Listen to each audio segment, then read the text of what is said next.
డూడో మనుషుల వల్ల మొట్టమొదటిగా అంతరించిపోయిన పక్షి ఇది.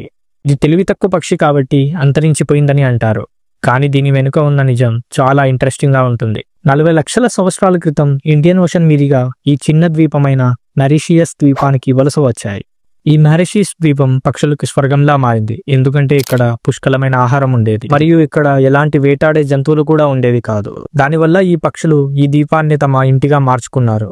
కొత్త ఇల్లు, తినడానికి పుష్కలమైన ఆహారం, కొత్త వాతావరణం వల్ల పావురల్లా కనిపించే ఈ పక్షులు సమయానుకూలంలో జన్యుపరంగా చాలా లావుగా పరిణామం చెందాయి. ఈ పక్షిని మనం డూడోగా పేరు పెట్టాం.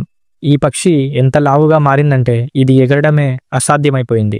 ఈ పక్షులకు స్వర్గంగా మారిన ఈ ద్వీపంలో ఎలాంటి వేటాడే జంతువులు లేనందున ఈ పక్షులు వేటాడి జంతువుల భయాన్నే మర్చిపోయి తమను తాము ఎలా రక్షించుకోవాలో కూడా మర్చిపోయాయి. 1638లో ఒక పడవలో మనుషులు ఈ ఐలాండ్కి వచ్చారు. వారితో పాటు కుక్కలను, ఎలుకలను కూడా తీసుకొచ్చారు. మనుషులు మరియు కుక్కలు డూడో పక్షులను వేటాడి తినేవారు. ఎలుకలు డూడో పక్షుల గుడ్లను తినేవి. దీనివల్ల డూడో పక్షులకు ఎలా మనుగడ సాగించాలో సమయం లేకుండా పోయింది. కేవలం 100 సంవత్సరాల్లోపే ఈ పక్షులు పూర్తిగా అంతరించిపోయాయి.